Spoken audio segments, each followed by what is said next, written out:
No? Turn it down a bit. You just said it was alright before. Oh, wait, what? Oh, no. Did you not save it? No. Oh, weird. Right, how's that? That's better, that's better. That, there? Right, okay. Yeah. There or there? A bit up. There? Yeah, that's perfect. Enter. There we go.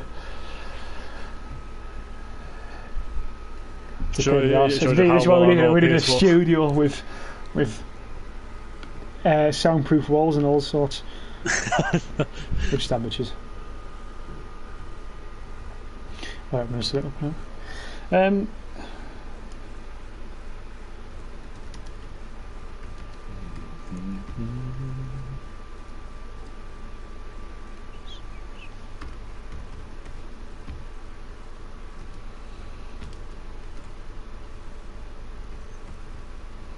One foolish man.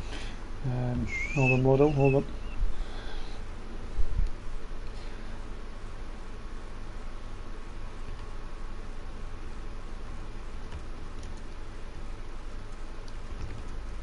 History, lad. Hello, folks. Hello, folks. I don't know, you remind me of like an actual story there. Oh, folks. Well, that's what I aim to be, Joe. That's what I aim to be. I saw one end up like Dan Snow. Yeah. A world-renowned historian who knows his shit and gets on TV and gets paid shitloads. So what? What was that TV thing he did with his dad? Oh god, it was really good. Where he was talking through different battles and wars with his dad, but they'd have like this map. I'm not sure, but I've ordered the book on the Iraq War, which he does, which sounds very similar to that. Oh, what's it called? Battlefield, something like that. Oh, I'll find it.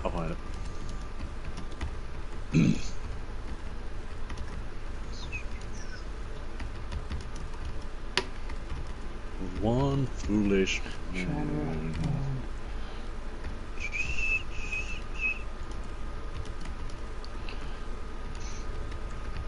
Yearly classics. 2.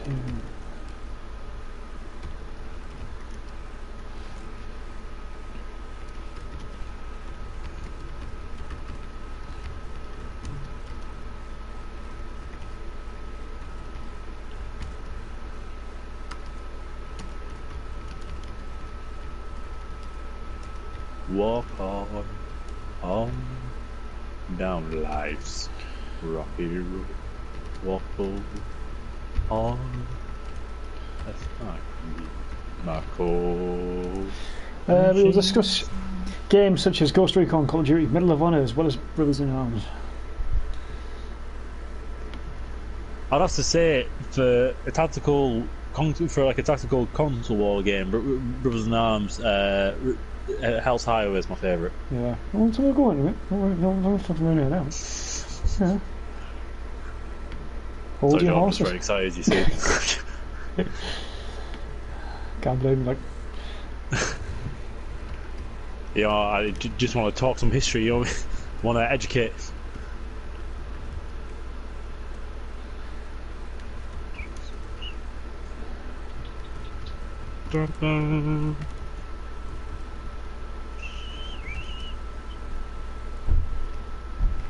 Open forum.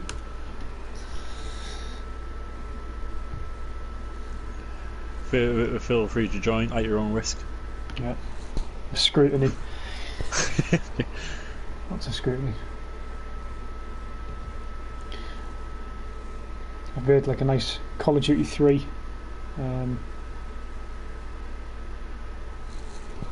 thumbnail. It's this, you know, from the first battle, the bloodiest battle of the war, they call it. What's it called? In France. I know it actually wasn't the bloodiest battle of the war, Stalingrad was, but Which war? World War Two. Saint something. I always forget the name of it. Saint Law. Saint Law, that's the one.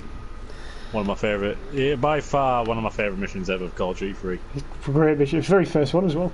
It's brilliant.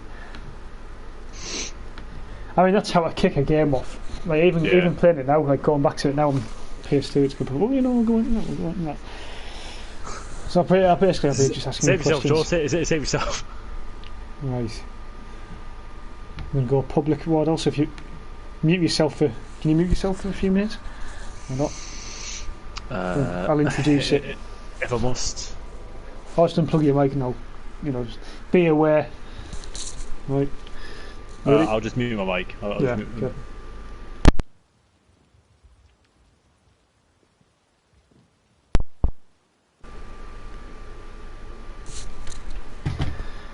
Right. Let's see if it's up and running right.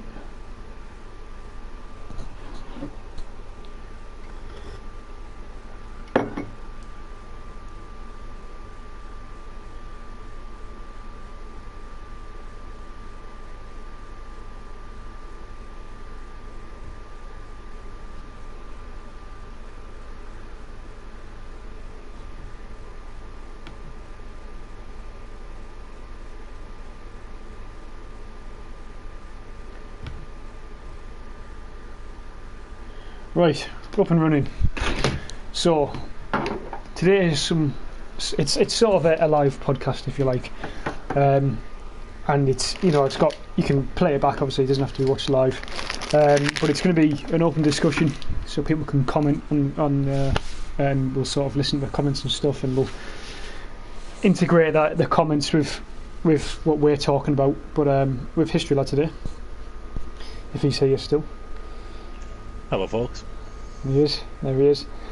And but basically the topic today is war games, and we're going to be going through some of the classics from Ghost Recon 2001, the Call of Duty classics, Medal of Honor, all the way to what we have now in the present, like Battlefield, and then the modern era sort of Call of Duties as well as the upcoming Insurgency Sandstorm, August 25th. It's coming out, so that should be good. But yeah, as I say, it's an open discussion. People are more than welcome to join. We're also going to go through the things about why we don't have enough war games on console, because there is a real shortage, isn't there, at the minute, and everything just seems to be the same sort of arcadey FPS type thing. I think the most realistic game we have on PlayStation currently is DayZ, and that's not a war game, it's a zombie survival. I know it's like an attachment of armour, but that's as real as it gets in terms of games of guns and stuff. But yeah, we'll go back. We'll start with the old school war games. What was your first war game? Ooh, when we look at it, so when we go back, I don't know, it might even be before PlayStation 2. It might be a PS1 or whatever. I mean, what did you start? Probably be on the PSP. If it was. PSP. It would have been. If my memory serves me right, it would have been. I was getting mixed up. It's not Band of Brothers. Brothers in Arms. Yeah. Road to Hill 30. And that's on PSP. PSP. I seem to remember you could do custom games on PSP on that game specifically, because I remember. Yeah. I remember Chris, one of my cousins. He used to sort of bring it round to my house when I was a kid. And was there an airfield map by any chance? Maybe I'm not thinking of the right game, but I still feel like there was an airfield map. I remember you could obviously play against bots and stuff. But yeah, it was a solid game. Yeah, it was brilliant. And that was especially for the time it was out. When do you reckon that was then? Going back a bit. Because I would have played it well after release. Yeah, no, I'm trying to think. Early 2000s. Early 2000s, right, okay. That's fair enough. PSP was a good console. That was probably Medal of Honor and Brothers in Arms, and Call of Duty even released titles on the PSP, so it was pretty good. What about PlayStation 2? Did you play any? Oh, were you Xbox original actually? I seem to remember you were Xbox original. I was Xbox. And so did you play Brothers in Arms in there as well? Yeah, because they brought out. Well, they brought out a few. They brought out Road to Hill 30 for Xbox, and Hell's Highway. And Hell's Highway is by far the best war game I think I've ever played. Road to Hill 30 had a few issues. That was, I think Bound in Blood was the really good one. In terms, what's it called? Hell's Highway. That's the Hell's Highway. Yeah. Hell's Highway was the best one. Yeah. By far. And then Road to Hill 30. Hill 30. I seem to remember on PlayStation 2 because I bought that back recently, right? And there was a lot of lag for some reason. The PlayStation couldn't handle it. So I'm trying to think. I don't know if that's because I've got the old model of PlayStation 2. But when I was looking up at it, apparently even people on PC get a few issues with the game itself. But I remember playing Bound in Blood. That was fantastic. That worked really well. And then I remember playing the one that you were on about before, Hell's Highway, that was fucking unbelievable for a war game. I mean, even the graphics, like at the time it came out, it was like next gen graphics for the Xbox 360, and it was brutal. It was brutal. Oh, it was. Yeah. I mean, like whenever, because I can remember on one mission, you had control 2 squads. You had a machine gun squad and a bazooka squad, and I can remember I ordered whoever was on the bazooka to shoot at the pinned down Germans, and when it hit, the German's body just disintegrated and body parts flying all over. I remember the demo coming out, and that sort of gave me a really good idea for how the game was. But yeah, that was really good. Which, if you're doing a historical war game or any sort of war game, that you need things like that because you need the realism. Yeah. No, I completely agree with you. It's a massive aspect of it all. So, did you ever play Medal of Honor? Any of the original Medal of Honor games? I did. But some of the names came. Rising Sun. Airborne. Oh, Airborne. Airborne was a classic. Airborne, Rising Sun, Finest Tower. Finest Tower. No, that was Call of Duty. I'm sure it was. That was Call of Duty. Yeah, Finest Tower, because you play as the Russians, don't you? And then you play as the British as well and the Americans. I think that's. Are you thinking of Frontline instead of Frontline? Are you thinking of where you go on D-Day? You got first mission's D-Day. Yeah. Well, I've currently got that again. There's another game I've got on PlayStation 2 currently now. I've got that, and it's fucking difficult. It's not an easy game. No. Really complicated. Well, no, it's not complicated as such. It's just difficult, and I don't know if that's because of the controls and stuff. But again, really enjoyable. In terms of Call of Duty, the classic ones, you played. Do you remember Big Red 1? That was a PSP game. Yeah. That was probably one of the best ones too. Yeah. But whilst we're on the sort of classic war games, what was your favourite COD back in the day? Pre-Modern Warfare. Or PS2 It'll be days. any one of the first 3. I'd have to go for 3, Call of Duty 3. We were just talking about the missions saying no, weren't we? And in terms of historical, how accurate it was, what do you reckon? I mean, was it accurate? Yeah, I reckon it was. I mean, the one thing that I really liked about it is that whenever you start like a new mission, you would it would give you like a briefing of the actual event that happens. Yeah. And so obviously it's games like that, it's historical war games like that I love, because it sort of teaches you about what actually happened in like World War II, and who was fighting who, like how many died, how many were involved, and it was really good. And it was the first mission, I think, for Call of Duty 3. It was the first mission. Same law basically dropped you right in it. Oh, definitely. I mean, what a mission to start on as well. Just going straight into that, you couldn't go wrong.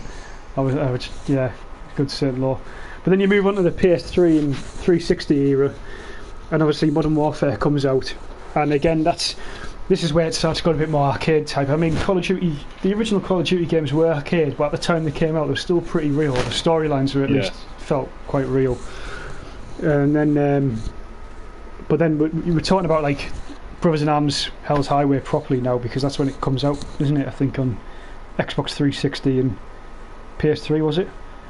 Yeah. Hell's Highway. Yeah, and the graphics were pretty good. In fact, that was the last title they ever released. wasn't it? I think. Yeah, because after that, I think the company got into some problems. Or the company wanted to try something new, and it didn't work, so they ended up losing. I'm not sure. I mean, I need to look up on this again. Is it part of EA? Do you remember or not? I'm trying to remember who made it. I think it might be. I think the company might be a part of EA now, but I'm not sure if it was originally. Yeah. I think it was a independent company at the start. Interesting. Operation Flashpoint. What do you reckon? Yeah. That's. I mean, them games were made by the same people who made Armour, so it was. The gunplay was right, the graphics were right, the realism basically was right. Everything was brilliant.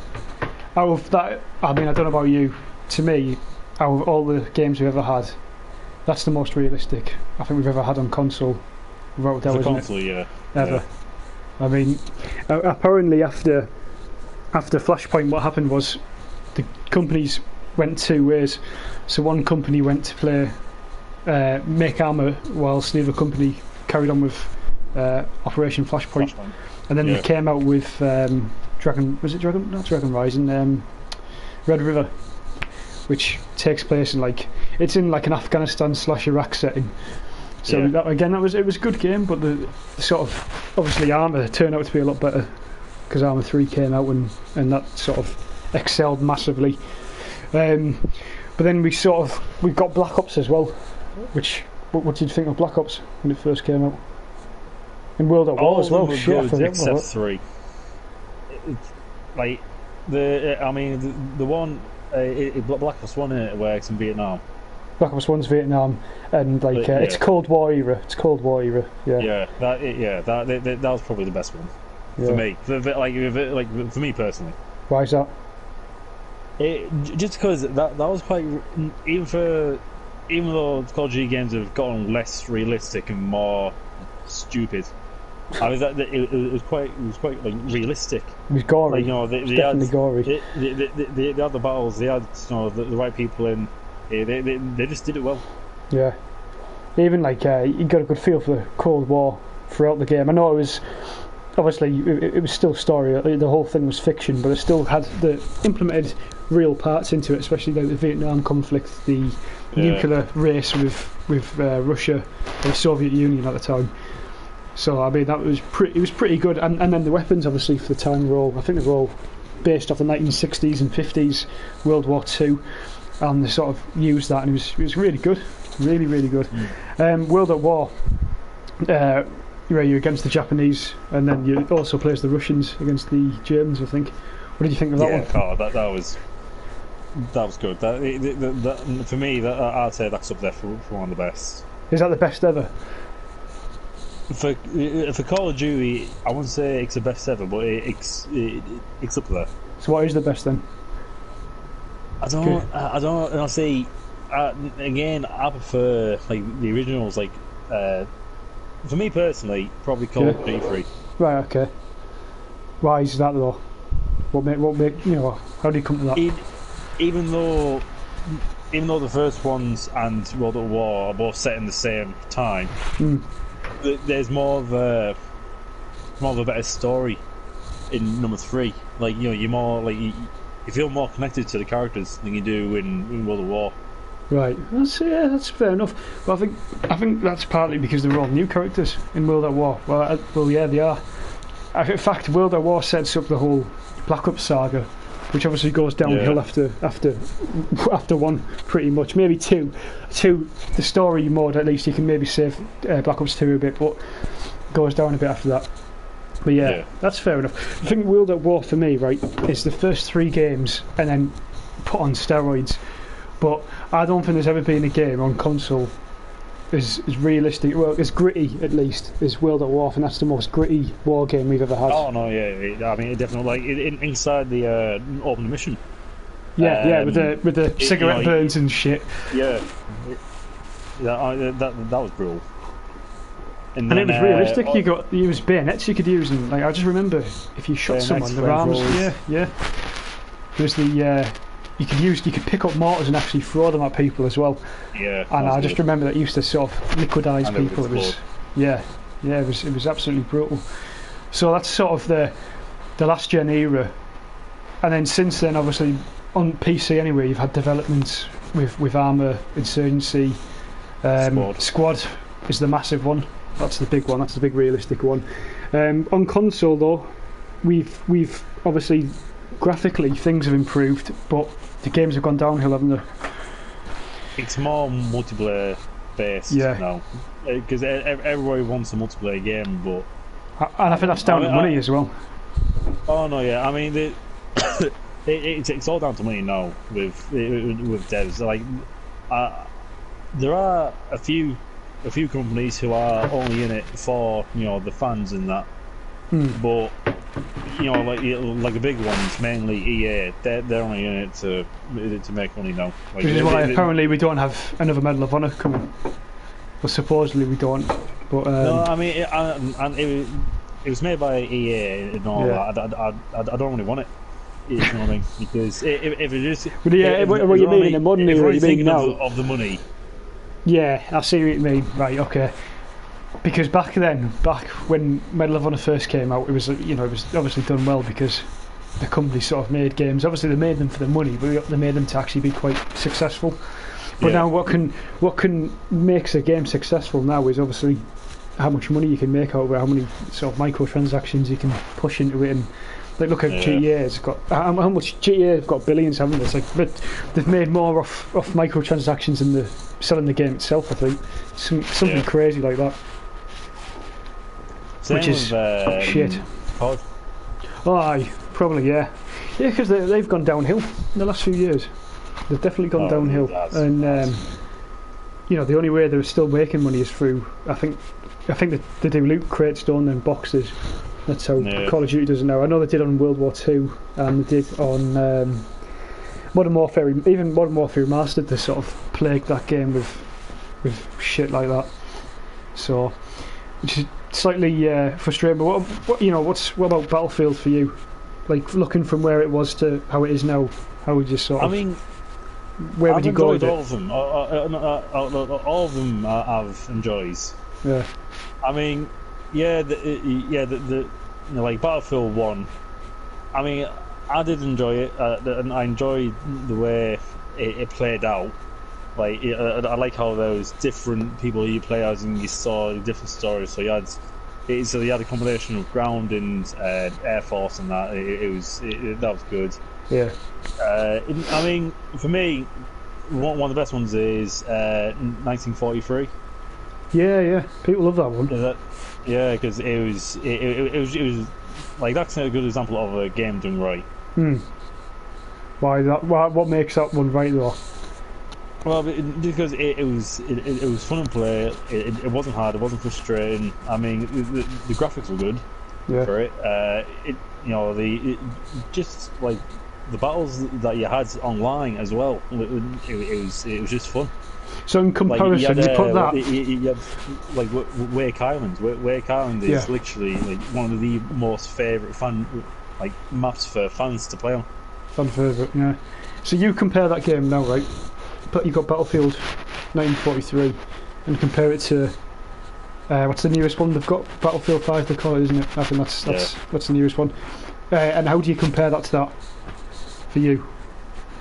I mean, what's the positives? Have they took any, or I mean, from the trailer, it looked awful, the newest one, and so did World War One for me.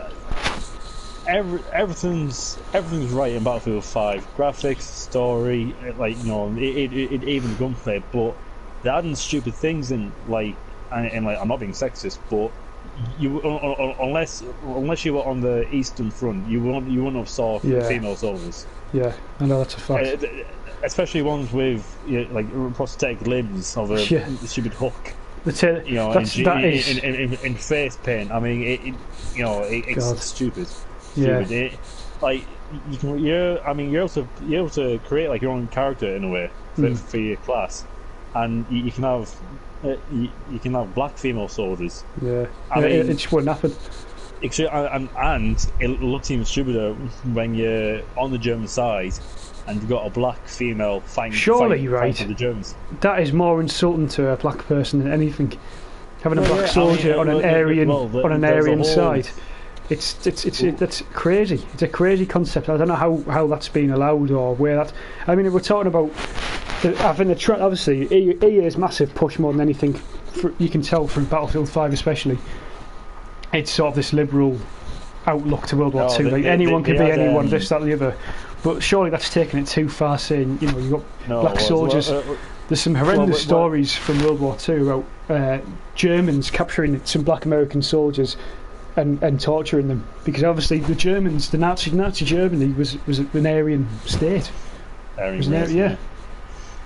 So I think it's more insulting than anything, and I think anyone who knows the history would probably agree with that.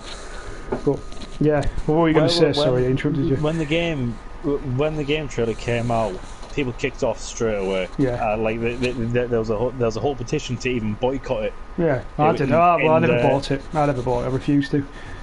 And it annoys me because EA's response was so lazy and arrogant. Absolutely, it was unbelievable because they said, "Oh, if you don't like it, don't buy it." Yeah, that you was can't it. say that. I mean, you can't if you're wanting to promote and sell your game, and people get annoyed about something. You can't say, "Oh, well, if you don't like it, don't buy it," because we don't care. We're only in it for the money. It just showed how much EA don't care, that they're only in it to make money. That they don't care about the history. Because I mean, if they had it where it was set where on the Americans or British side you could have black soldiers, that's fine, because historically they were there. Yeah. I mean there weren't. For some reason, in World War II, some weren't allowed the frontline combat role. No. So that'll be pushing it. But still, I mean, they were there, so you're paying homage to them. Because either way, they fought. You're part of it. I think it was on the American side. I think they were only allowed to do like logistics or something like that. And they did artillery as well. Artillery.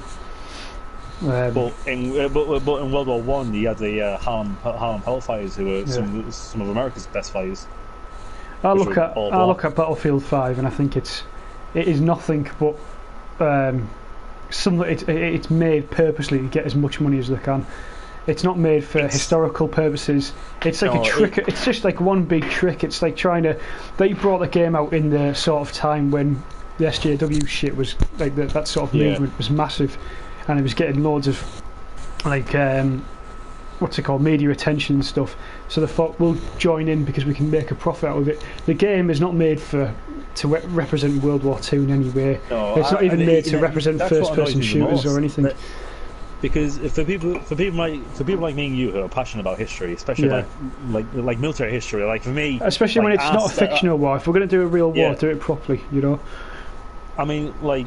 Because that's what got me onto history. Like when I was younger, I'd read about different World War II battles and campaigns, and then from there I've expanded onto like other things like 18th century, 19th century, and it felt like for me that they were spitting down on like the men and women, and also women, but mainly the men who fought in World War II. Yeah. Because they're not paying homage to them, even though they're doing a game. Nope. Yeah, even though they're doing a game about such a big thing like World War II, and they're just adding stupid things in like that. It's stupid. It was disgraceful. It really pisses me off, and I think they completely cocked up the Battlefield 1 as well. I don't want to hate Battlefield 1 for the same sense as I hate Battlefield 5.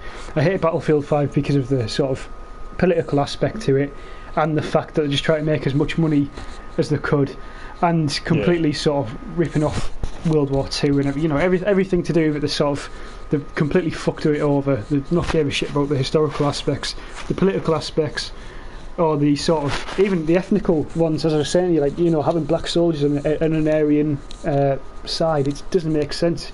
It's completely bogus to me. It absolutely baffles me. But Battlefield 1, the reason I dislike that more so was just it was nothing like World War One. I mean, it was nothing like it. The attachments on the weapons, and they were like, oh yeah, well, they were made at the same time, but no one was fucking using it. If you're going to play a World War One game, you've got to play Verdun. Yeah. Verdun, even though Verdun's got its issues because it's only a small studio that makes Verdun, it's getting better. Obviously, we've had the graphical updates, we've had the sound updates, and as I said, there's still glitches and things, but at least they get the history right, and it's giving you interesting information. Even the loading screens are telling you about the battles and stuff and the different front lines, and it's like you're saying, it's going back to your point before, right? As a kid, you're growing up with these games. We grew up with the early Call of Duty games, and as you're playing them, you're sort of learning, you're gaining an interest, and you think, oh, World War II's a bit, it's interesting. Yeah. Or you're doing the Battle of St. Lo, you think, oh, what was this? And you go look at it, and then you start getting a bit of knowledge. You go on Battlefield 1, and it's just arcade garbage. It's just shite. And even though Verdun is still arcade, it's not a simulation by any means necessary. It gives you that historical interest as well as the gaming interest, and it sort of merges them together really well. Yeah. But I mean, I agree and disagree. Go on. Because I did enjoy Battlefield 1 because when you got in a good game, in that it was good. It was like you were in like a proper World War One battle, but it wasn't. When I think of World War One, I think all trench warfare. Yeah. Trench warfare and like air warfare. And even though they did sort of have it, there wasn't as unless you were with like a Battlefield 1 like role playing group. You know what I mean? And you had maps which had trenches, and they're both inside trenches doing it. And one was attacking, one was defending. Then it would be good. But since it was more of a right, we'll just completely skip the trench and we'll just jump over it. We'll just fight all over. That's what sort of annoyed me. Right. Okay.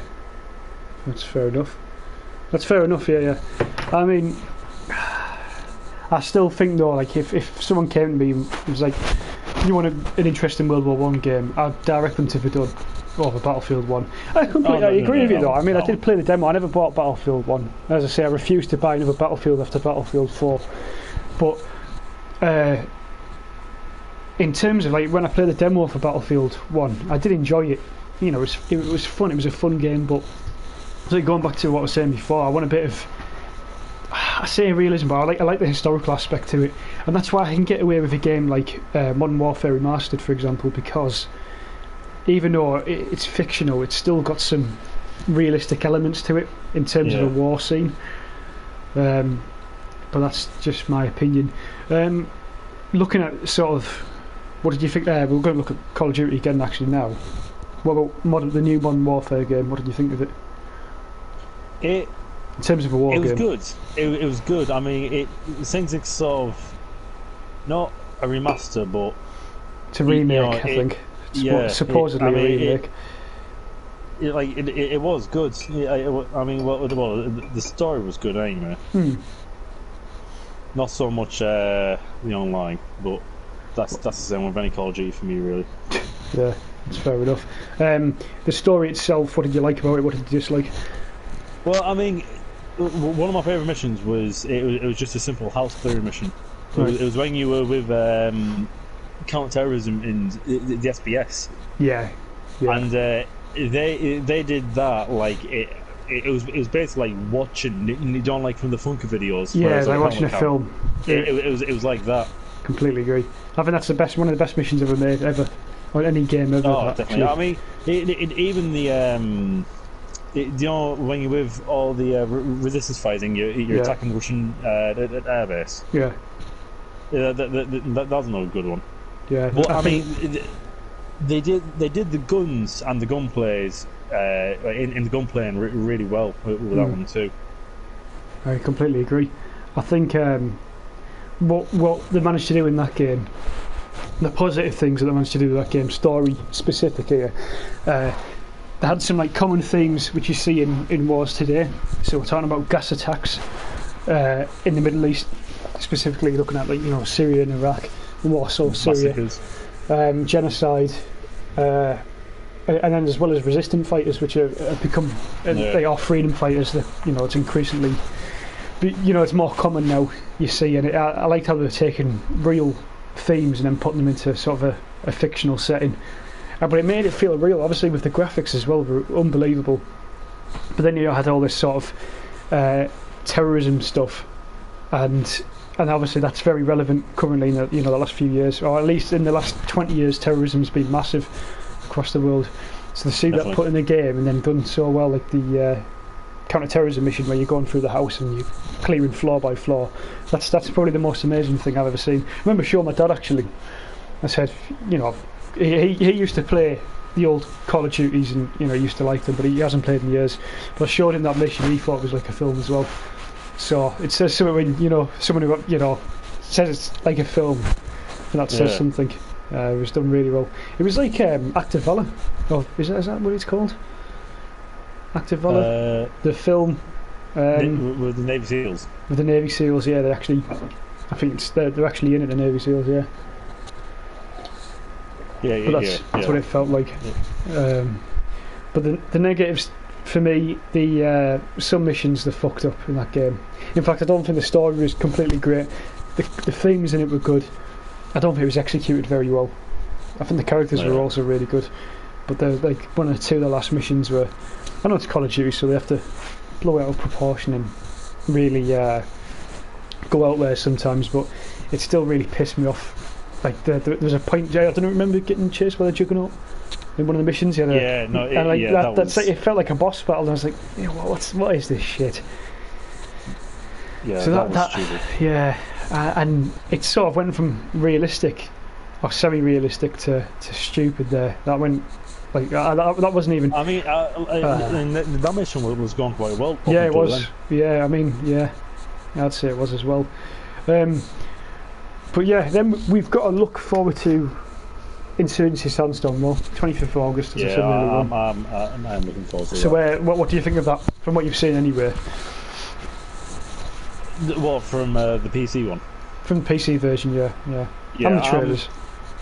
I am quite excited because they're bringing new stuff in. They're bringing they're trying.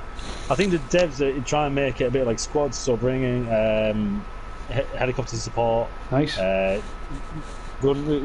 think you can get gun runs by A10s. You can get mortar fire.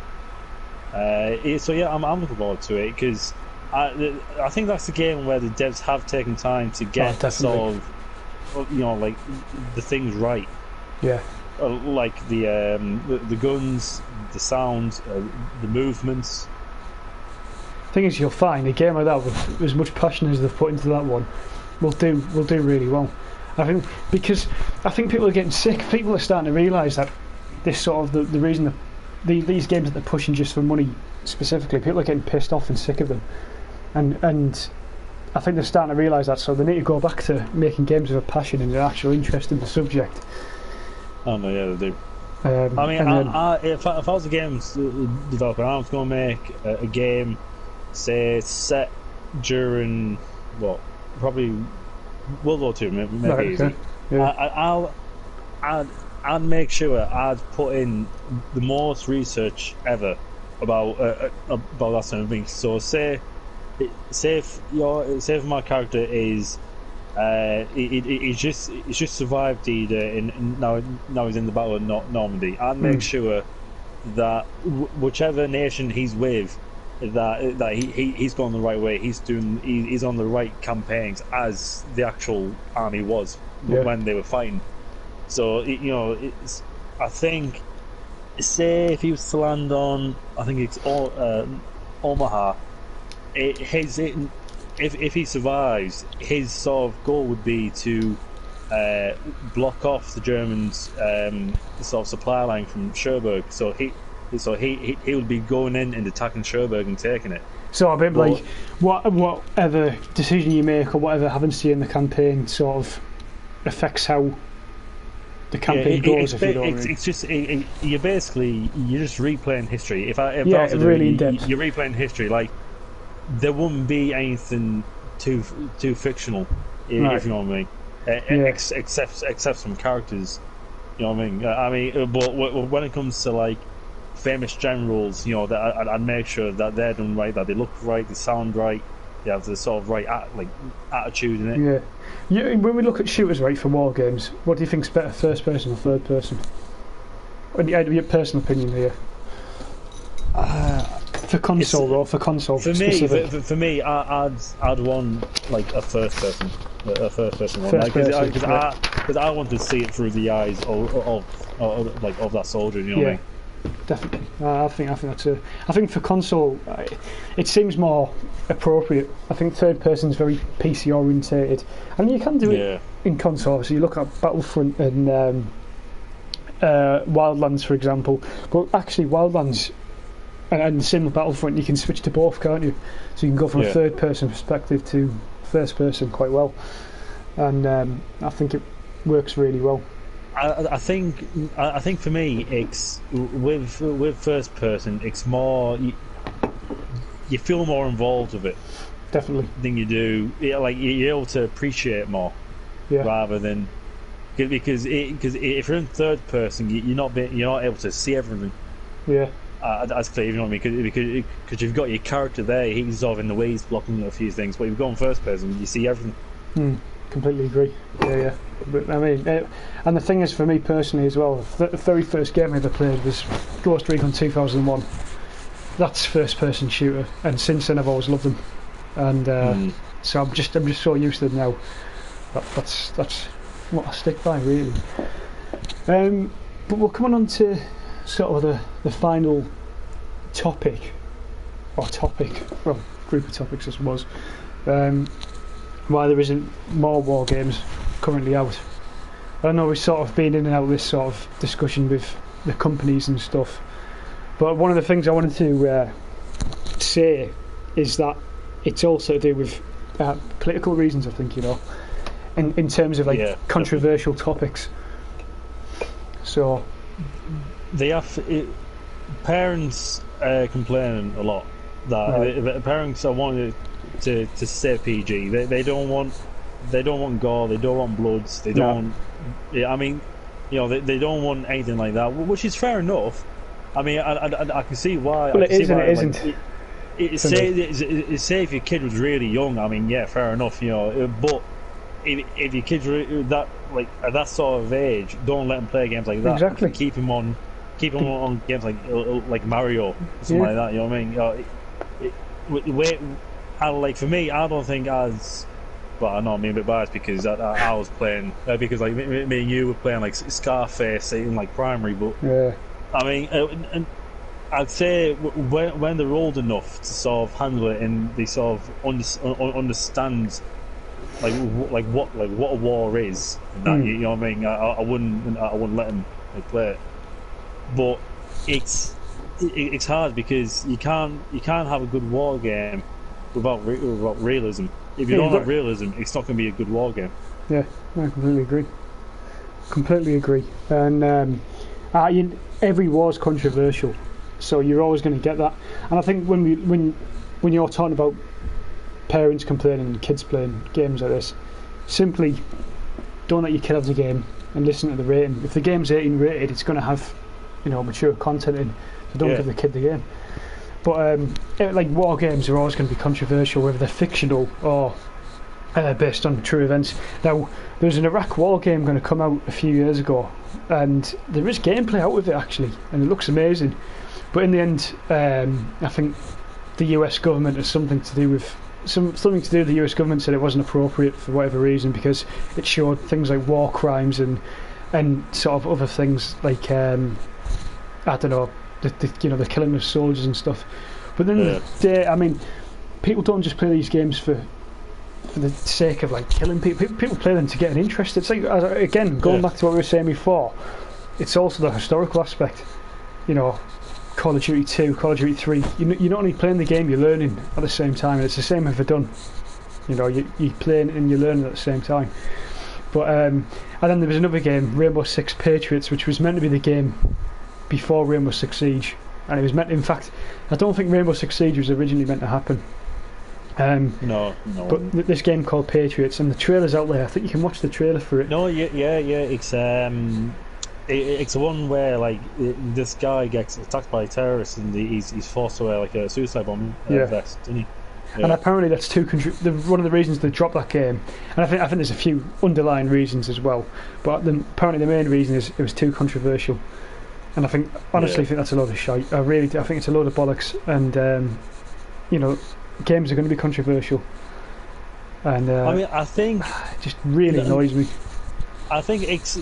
I mean, a lot of teachers will probably, say that I'm wrong here, but games are good ways of learning. Like it's another way of getting educated. But some games the game has to be done right.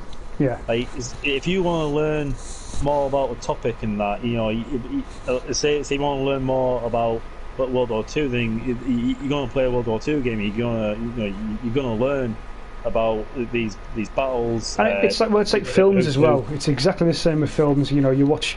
Well, as a kid, the first time I ever watched Zulu, I was absolutely fixated on learning more about the Empire at that time. And you see the red coats. You see even the whole battle. Not even just the British Empire. You want to know more about the Zulus. You want to know about the whole era.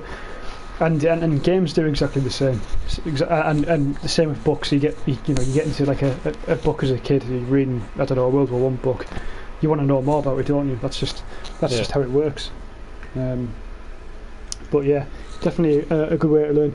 So political reasons, controversial topics, and then obviously you've got your religious and ethical reasons. So when you look at terrorism, a few of the old games now get sort of bashed for having Islamic and it's inspired enemies, and as well as like the Russian enemies. But at the end of the day, it's a game, and if it's based on true events, it's based on true events. It did happen, so exactly. I mean, you can't get angry at something that's happened and just get angry at people for basically telling it and showing it, like for a different platform. You can't get annoyed at them because you say like.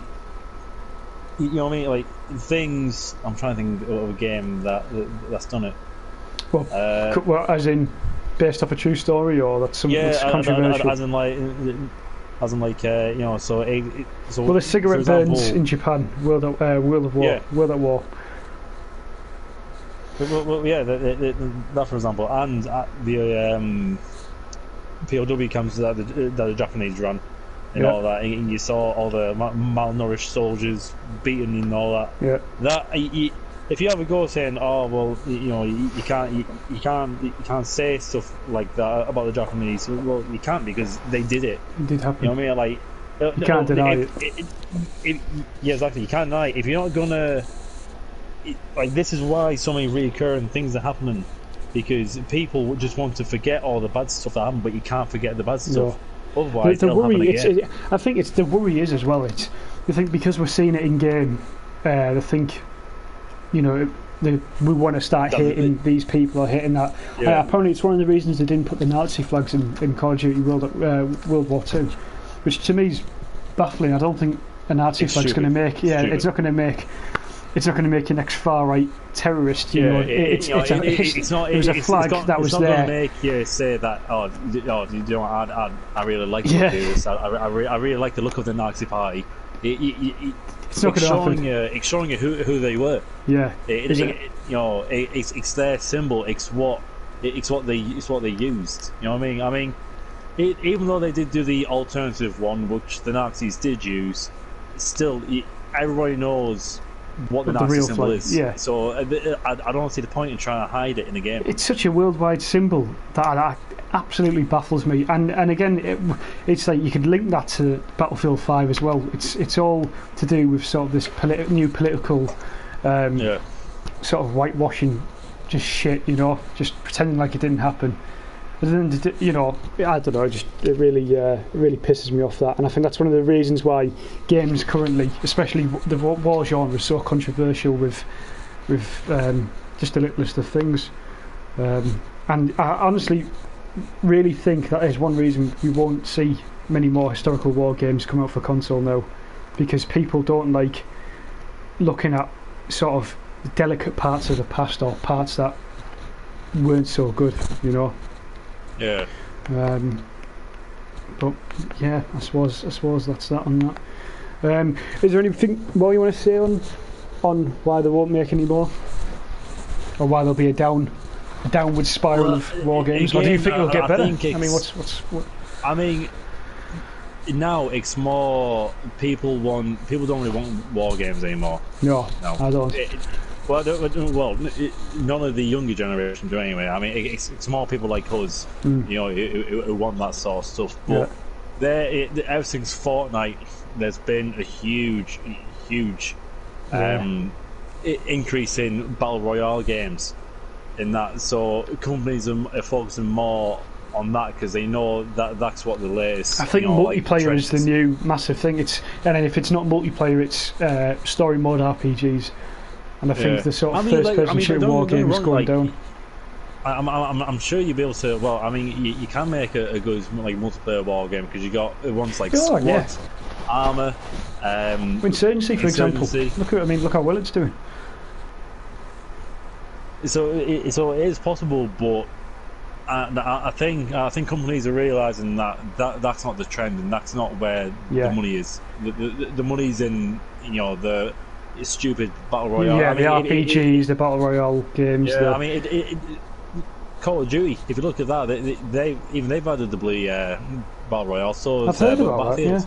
Yeah, which is just I mean, that's going back to the money thing. I think that's the motivation. It's not the game anymore. It's not what people. It's not like the sort of the love for the genre itself. It's more what can make us the most money, because that's what deems a successful game now. It's not if people liked it, if people picked up a copy. It's how much money can we make off this single game, and it's how they're killing Call of Duty, and it's how they'll kill other games. But luckily, Insurgency Sandstorm is the sort of game that will save us.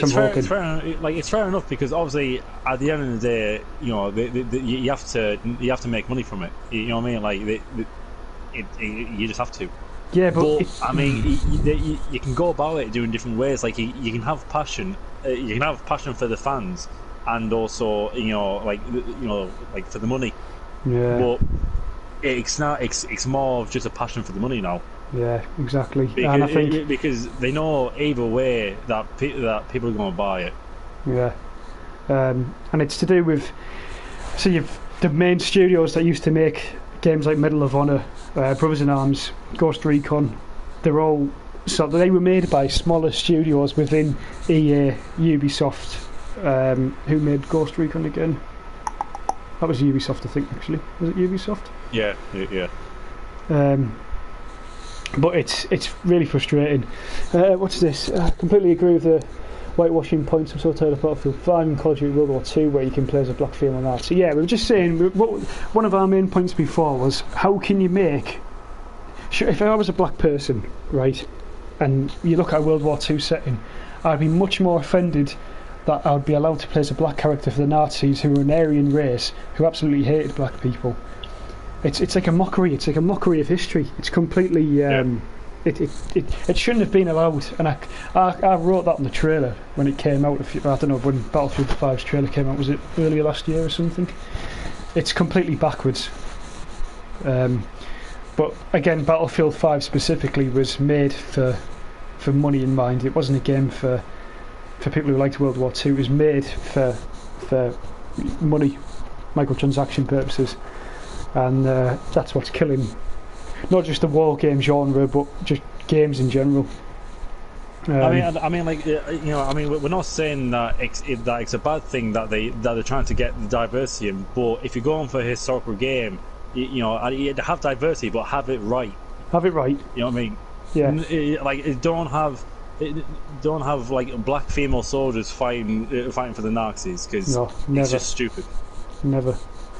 That's why I love Verdun. Verdun is perfectly done for things like this, because obviously you've got your colonial troops, and then you've got your standard troops, and they've done it perfectly. Verdun is the perfect historical game currently, bar the glitches.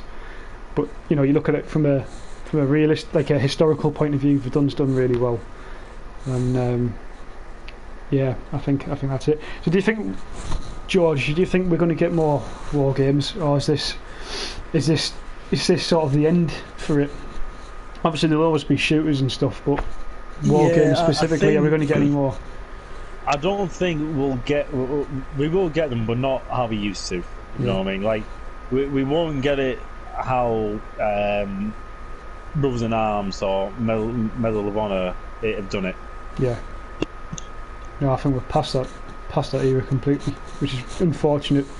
The only hope I have for realistic war games is on PC. We're not going to see any good ones for console. I mean, like all of the best ones are on PC. Squads, Armour, Insurgency. We'll see. War of Rights. War of Rights. Oh, don't see that. That's my dream game. And you've even got games like Total War. I mean, I know that's not a first person, but it is a war game. At the end of the day, it's a tactical war game. It can be actually. I know they've got mods. There's a new mod actually for they're bringing out for Medieval 2. Actually, you should have a look at that as a Medieval 2 player. But there used to be a game called Rome something. It's not a Total War game. It was made by the History Channel, but it was a PSP game, and it was like Rome Total War, but for PSP. But I can't remember what it's called. I do have it back at home. The History Channel also did it. They did one with. That's what I'm saying. The American Civil War. Oh right, okay, right. So that proves to me that they could bring a game, and I don't think people would give a shit about the graphics if they put it out like a $10 game, £10 game on the console, because there's some of the shite that they've got in the PlayStation store at the minute. You know, they could replace with some decent games. They could do it for PlayStation. Again, a game like that could be done. You know, you can use a controller, or you can even plug in a mouse to the PlayStation. It's not impossible. But yeah, going back to the main point, I don't think we'll get many war games now. I think that's they need. If we do, they'll need a reboot, a complete reboot. There's two games I'm thinking of, which I played on the Xbox for 360. One was a Vietnam game, and the other was like a it was set in like the 80s, but it was somewhere in like the jungle, but you were like special forces. Or was it? I think it was a Desert Storm game actually. But you're describing a Bruce Willis movie there. I know, but they were good. Like the one set in Vietnam, that was done right because they had all the history facts. Like they had all the booby traps, they had all the battles. It was really good, and they weren't afraid to sort of show the brutality of like the VC. Well, the two Vietnam games I remember, there was Shell Shocked. Shell Shock, that was it. And then the one I played was Conflict Vietnam, which are the guys who made Desert Storm. But we've got a comment. I think the Age of Battlefield and COD is coming to an end. I really think the PS5 is going to shake things up in the historical market with the new graphics. And yeah, it's a good point. A really good point. I think you're right about Call of Duty. I think you're certainly right about Battlefield. I think the people who actually are running Battlefield, including the game devs and the managers, they're fucking idiots. They don't give a shit about history, as we've said. So I agree with you there. But what do you think of that, George? About the PS5 is like opening a new market to games like Postscriptum. And what's the other one called? The new World War II game. Postscriptum. There's another one, isn't there? Similar. Hell. I think. Was it Hell? Hell Let Loose. Hell Let Loose. That's the one. So what do you reckon? What do you reckon about that? Hell Let Loose. Yeah, I mean, it's definitely it. Well, I mean, let's hope. Let's hope because I'd love to see. I'd love to see like them sort of games we just said come onto console. Because I get so jealous whenever I watch like General Cody play like War of Rights. You know what I mean? And like he's doing like a community line battle. I get so jealous because that's what I want. That's the sort of experience I want in a game, like a historical war game. here's my question to you, right? Do you think they have the ability to bring that game onto console, or do they choose not to because of the community? That's the question I often have, because I feel like a game like Squad could be on console. It could easily be on console, but it's definitely for me. I think it's the same as you. It's definitely the community. They know. Is that what you think? That the console community or gaming community is very toxic. Yeah. Like there's a lot of it's kids. It's all just kids, and if you're trying to have fun and sort of play realistically, say it's safe to bring. War of Rights. Say they bring War of Rights to console, right? You're trying to do like a realistic line battle inside, like a community event, but you're gonna have that one kid who's gonna be going around, just doing stupid stuff and just screaming and and just ruining the whole thing. I think the console Milsim community is the worst I've ever seen on anything ever. And it's getting worse. There are good ones. It's just I've never been in a good one. It's rare. I've stopped bothering now. In fact, I stopped bothering 2 years ago. I tried my best to get into it, and I couldn't, just because as you say, it's like you might find a good community, good few people. It's going well, and then there's always one retard. I'm going to say retard because that's what they often are. That ruins it. And I tell you, the best community I've found with is the Verdun one. I think that, and there's still a lot of issues within the Verdun community, but the events community, at least, most of the guys in that are really good. And in fact, it's the only game I've ever been able to do a successful community event for that worked well, or worked to the best as it could have with what we've got. But yeah, I think you're right, Evan. I think it will allow a market open for a game, especially like post-scripting. Whether the devs of that though will then want to bring the game onto the console, because I think that they'd earn a fortune if they did. I reckon they'd earn a lot of money if they did do that. It's if they want to. It's if they want the community to have that. Squad and Armour can't run in PS4 sadly, so the better graphics to PS5 could facilitate these high-end PC games. Hopefully, I'm in a good deal for Milsim based solely on realism. It's very realistic and. Yeah, I think the one that I joined on Battlefield 4 was quite good again, but there was like one or two people that completely cocked it up and then it disbanded in the end. Sure. But yeah, I agree. I don't think Armour will ever be on console, to be honest. I mean, they've got DayZ, which was sort of like a mod to Armour that turned out to be something much bigger. But yeah, I agree. It's Squad. I'd love to see Squad on console though one day, and I reckon the PS5 could probably run it in a decent HD as well. But we'll see about that. But have you got anything more to add, George, before we call it a night? No. We'll call it a night. Well, thanks for your comments, Evan. I've told you before about the giveaway as well. They should have that sorted out by next month, hopefully, if the pay's better. It was horrendous this month. Worst pay I've ever had. But yeah, we'll try and do like a weekly thing, maybe every Saturday. Just a little discussion on different topics. It seems to go well, and people can join in and comment. It's always good to listen to people's comments and have different opinions and stuff. Hebel's Corner. But yeah, there's probably a seed stream tonight as well, so you're more than welcome to join along with that. But yeah, cheers George for coming along. I appreciate that as always. And possibly see you next week. Aye.